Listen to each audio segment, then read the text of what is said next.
Welcome to the second episode of HR Elevate podcast, Dr. Bhupendra. For our audience, let me introduce him. Dr. Bhupendra Kaushal has over 30 years of experience. He's currently head of manufacturing HR at Zydus Wellness and on advisory board of MIT University, Sharda University, GLA University, and board of study for Mira College. He's also advisor to Central Advisory Board, Ministry of Labor in India. Thank you so much for inviting me here over this platform. Thank you so much.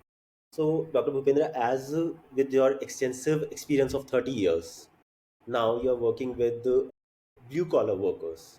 How is being an HR to blue collar workers in a manufacturing vertical different from working with white collar workers in, for example, IT or finance firms? Well, it's a very good question. Uh, I would say the both, whether it's a blue collar and white collar, uh, is a good combination of organization. Because white collar cannot work without blue collar cannot work with the white collar. So both work in conjunction with each other. However, if I see from the HR angle, the basics are common. Both needs respect, both needs money, both needs all factors, whether they are monetary or non-monetary. Mm-hmm. But the priorities are different. When we talk about the blue collar workmen, they are more focused on the salary with wages, than bonus, than overtime, than gratuity, provident fund. Primarily the monetary incentives or monetary part more no impactful for them, more necessary for them. Whereas when we talk about the white collars, beside money, lot of non-monetary factor affects more. Like they are certain ego, then respect, sensitivity dealing with them. Using small negative word is enough for them. So when we are talking about the white collars, we have to be very very sensitive. Beside money, they are more curious, more concerned about the ego part, the respect part, and the not dealing part, and dealing them with a very very sophisticated way. So both needs respect, but method of dealing is slightly changed, right? And both are needed for the organization.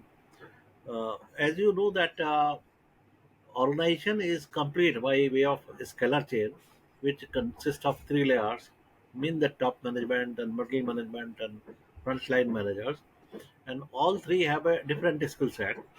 All three sets of hierarchy needs a different skill and needs different dealing method. When we talk about the frontline managers, they are basically the technical people or shop floor people, and they need technical skill.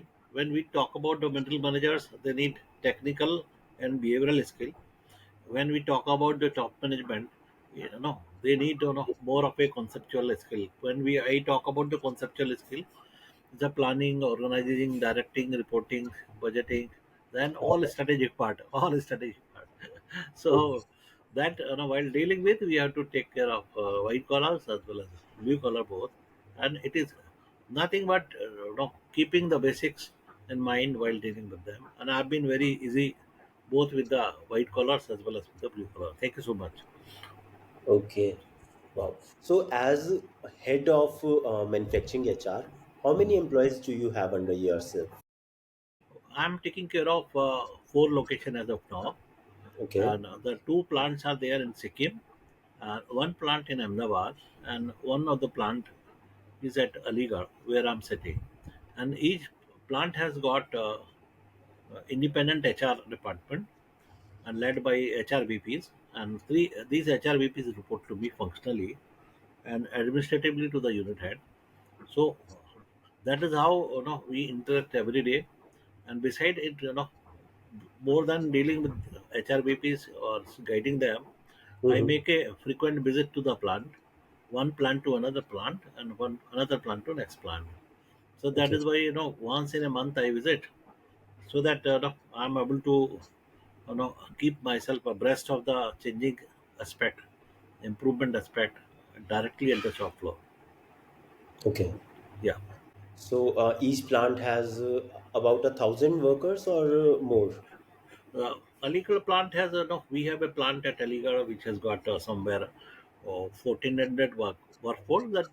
These are now basically varying workforce. During season time, it comprises of 1,200 to 1,400. Okay. Otherwise, you know, average time is 800 workers. At the Aligarh, when we talk about Ahmedabad plant, is around 400 workers. When I talk about Sikkim, is a 600 workers. Okay. So, based upon the requirement, each plant has got white collar, blue collar mix, and they employ as per the season. Because our seasons are varying. Then glucon D, April to September is a lean time. Lean Yes. time Yes. for the manufacturing. Our manufacturing time, peak time, start from October onward till March next year. So that is how we manufacture in one cycle, we sell in another cycle. Okay. So it's quite lean in this context. Half the year, your focus is totally on manufacturing part, and Yeah, other half is primarily the sales and marketing part. yeah, yeah. We during lean time we spend more for the upskilling, reskilling. That is the time when we are focusing more on the gaps, identifying the gaps, improving the gaps, and taking the organization to the next level. So during this is the lead time wherein we can introspect and identify the gaps and take it forward for the improvement. That we consider as an opportunity. Okay. So, what form of learnings or development programs do you run for them to cover these gaps? Well, see, we identify the gaps through training need identifications (TNI), which Mhm. consists of a technical skill, then behavioral skill both. For the shop floor workers, the technical skill may be related to the machines related to the maintenance parts, like milling machine, the lathe machine, mechatronic. So whatever Mhm. the gaps are there, we identify the gaps and train the workers. When we talk about the white collars, whatever the gaps are there, we identify the gap and develop the white collars based upon the necessary need. Mhm. And Okay. we have an internal faculty also, and sometimes we engage external faculty also. So Okay. that is how we keep on our program on the skilling, reskilling, and upskilling for all three state of organization structure. Wow, that's really interesting. So, how do you identify their needs? Like hard skill needs, you can identify by easy questionnaires, but soft skill needs are quite hard to identify, and behavioral skills even more.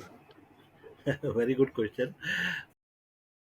See, soft skill per se is not itself is a soft skill. It's very hard to develop soft skill. Yeah, I would say it's a by name you can name it as a soft skill, but it is very hard to develop that soft skill because it is inherent. It is inherent by virtue of your social life, your personal life, or maybe from the transactional life, from the professionalism, and also the development. A lot of factors are there which impact basically the improvement into the soft skill. So we utilize both the method. We identify from TNI, training need identification, and also we through appraisal system we identify the development area of each individual. We plot that TNI over a complete chart, and we develop the annual calendar. Based upon the annual calendar, we further cascade down the monthly calendar and organize the training calendar. We execute training calendar for the complete year, so that there is a systematic development of each employee as per the business need of the organization. It's really a good way to go about it. Identification, then planning long-term goals, and then breaking it down to short-term goals and Yeah, targets. exactly, exactly. Okay. So, what are some unique initiatives that you started after joining Zydus, or you spearheaded here? Interestingly, see, when I joined this Zydus, it was a difficult time. I joined in way back in 2020, and that time it was a COVID period. Majority of initiatives which are related to the survival of human beings were developed by not only with me only. We had a complete team. Okay. Like that in COVID time, we facilitated each employee with providing the medical kit to each employee. Medical kit consists of a homeopathic medicine also, as well as the allopathic medicine also. Uh, it consists of a vitamin tablet from allopathic side. When we talk about the homeopathic, then it lot of kadas we have during this Okay. homeopathic side. Beside this, giving this, beside providing this, since we are a sister concern of Zydus Cadila, we could procure the injections of you know during this COVID period from the within the company. And Okay. beside this, uh, vaccination, 100% vaccination of all plants were done by us, by HR department, for each employee. It consists of white collar or blue collar or any person. Everybody is 100% vaccinated, and we ensured that booster dose is also injected in each and every workman and supervisors and manager, so that they are safe and they are not feeling any kind of fear while coming at the workplace. Beside this, this fear factor, we coined a policy, a beautiful policy. Of course, that is not a substitute to the life, basically. That it was an innovative policy. Any person whoever dies in harness, uh, we will give the employment to the employee children in case of sudden death. And besides, also we extended the mediclaim facility for next 2 years after the death of dependent. So, handsome money was also announced for the employees who are dies in under. However, it is not a substitute to the life, but just to support a family. Beside this, we organized yoga. It was an online yoga, and during, as you are knowing, that physical interaction was minimum, so online yoga was done, online training was done, everything was online. So we didn't face much difficulty as far as execution of work is concerned. Yes. However, since we were running the plant, and plant is a place wherein physical presence is must, you can run the plant uh, through work from home policy. Yeah. So we had a challenge sometime. The white collar who are deployed in the plant, they expect work from home policy application. It was not possible actually, because it No. run 24/7. However, in certain area, no, we could declare the work from home. Okay. So For the uh, force. these are the few initiatives, and beside, lot of initiatives were taken to pacify the uh, workplace wherever there was some turbulence or some issues. Now the plants are running with 100% capacity, and also without any disturbance, without any industrial relation issues across all the locations. Wow, that's really good. Being able to get 100% efficiency even after all this. Getting high efficiency is very critical for a lot of people during COVID times, and I have regularly received news of industries closing down, of organizations and companies going bankrupt because they could not get the workforce. And on the other hand, you were able to get your people work at 100% capacity. That's Of course, the employees also supported us. It is both the way. We also help them by giving them innovative policy. No, developing an innovative policy, facilitating them safer workplace. At the same time, they were also willing to support the company. So it was a win-win situation for both sides, for the employees as well as from the employer side, both. So it was a wonderful example of winning from. winning from the front. Wow. Yes, you did everything for your employees. You gave them vaccinations, you gave them job security in some sense, like a handsome lump sum if something happens to the person, and mediclaim for 2 years, and job security for their next of kin. Yeah, So these were values that would motivate the person to reciprocate yeah, and make high production for the company as well. That's yeah, one way to get results out of same employee as well. A motivated employee works harder. yeah. Okay. And how do you go about initiatives for white collar employees in same? I believe you must have about 500 to 1,000 white collar employees under you as well. Yeah, in fact, our white collars were very cooperative during that time also, and as of today also. And Mm-hmm. the reason being that we always taken care of them, and whether it's in any difficult situation or whether it's a normal situation, we take care of each individual. And Zydus is a very beautiful company to work with, which take care of human resource, because we consider that human beings are fast, and like customer is fast, and if human resource is taken care of, everybody is taken care of. I personally feel the B2B model of sales and marketing, B2C sales and marketing is later, but first is P2P model. P2P is people to people. People. Yes. It is only the people who can do B2B or B2C business. That is what I Mhm. feel so.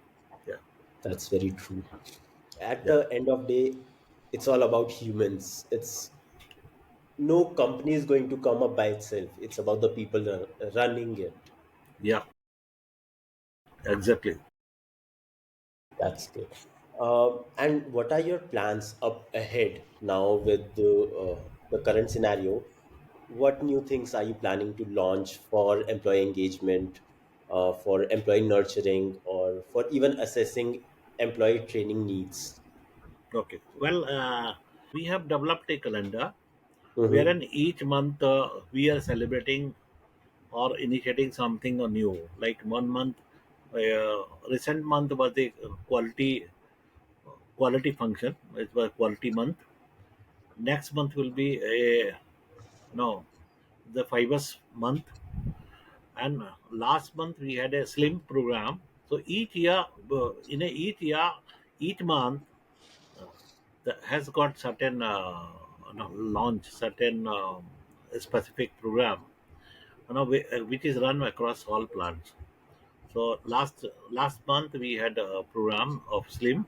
It is an initiative for the improvement, and it was done well for a complete month for all across the plant.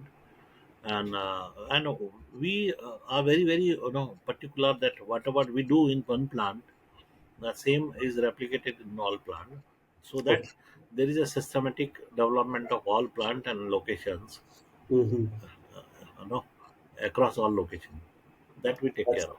Yeah, that's hard to maintain, but is very valuable and yeah, gives good results. yeah, yeah, yeah, yeah, So certainly, when you reach at this level with thousands of employees at multiple locations, you have to create models for implementing everything such that they can be implemented at all locations simultaneously. yeah, yeah.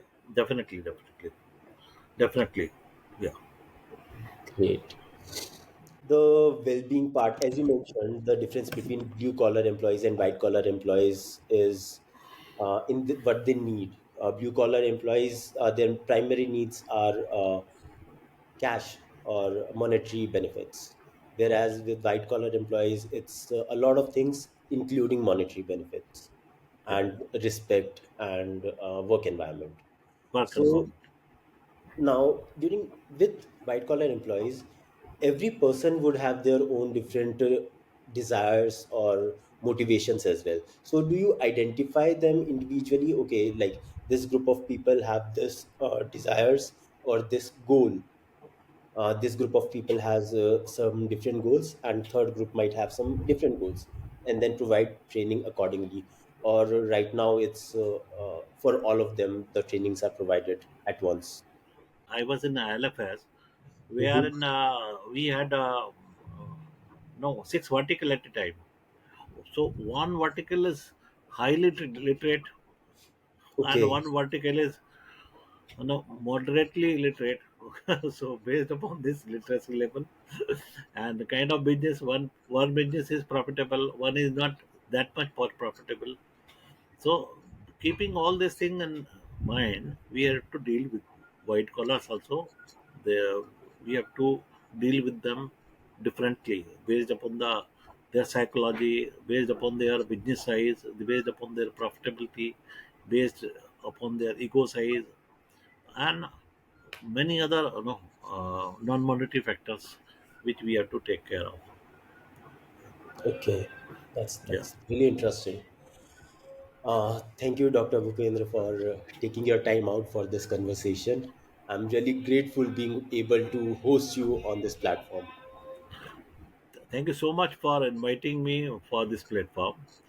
I will be more than happy if I contribute to the society, to the industry through this platform, and also to the upcoming MBAs HR who can take benefit of this kind of podcast.